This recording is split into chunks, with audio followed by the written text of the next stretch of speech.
In the 1980s, China's small arms were largely inferior to the United States and Russia. The PLA was mostly armed with the Type 56 assault rifle, a clone of the original AK-47, and the Type 56 carbine, a clone of the Soviet SKS. There was an abortive attempt to combine the characteristics of these rifles in the 1960s which culminated in the Type 63, an SKS-looking select-fire rifle that used elements of the AK operating mechanism such as a rotating bolt and fed from AK magazines. The Type 63 was too heavy and lacked a pistol grip and inline stock to afford controllability and fully automatic fire. It was an outdated rifle when it was introduced, especially compared to the American M16 and Soviet AKM. The PLA realized this and began development of a new 5.8mm caliber the rifles for it, which eventually became the QBZ-95. However, a stopgap rifle was needed, to quickly replace the Type 56 AKs. From this requirement, the Type 81 was born.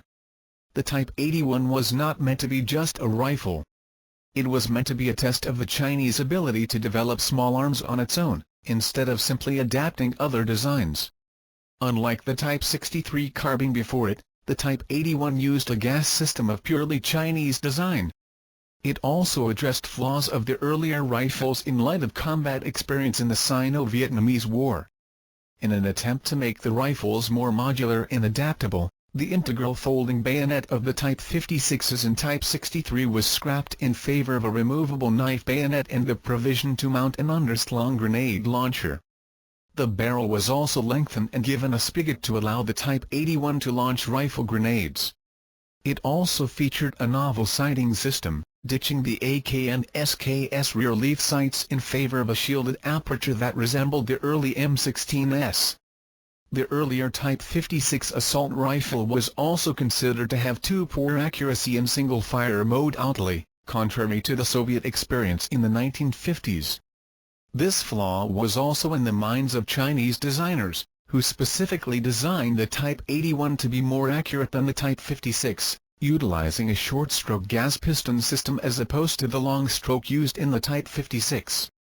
The barrel manufacturing techniques were also improved, and the barrel itself is longer relative to the Type 56 assault rifle. The end result was an impressive fusion of designs. The Type 81 was reliable, able to shoot around 15,000 rounds on average without parts breaking or needing replacement. It was more accurate than a standard AK-47 7.62x39, with less recoil. The provision for soldiers to launch grenades two different ways was added. Apart from some early issues such as the sight zero being thrown off by launching rifle grenades, the Type 81 was loved by the soldiers who were issued it. It saw its first action in the Sino-Vietnamese border conflicts. Despite its success, in the end, the Type 81 was still a stopgap rifle.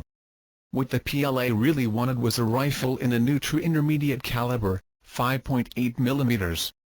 As this caliber started to reach maturity, some versions of the Type 81 were chambered in it as test beds for the new caliber. It was eventually replaced in frontline PLA service by the QBZ-95. That wasn't the end of the road for the Type 81 though. It continues to see service in the People's Armed Police, upgraded with Picatinny rails that allow it to mount modern optics, and has proven to be an adaptable design.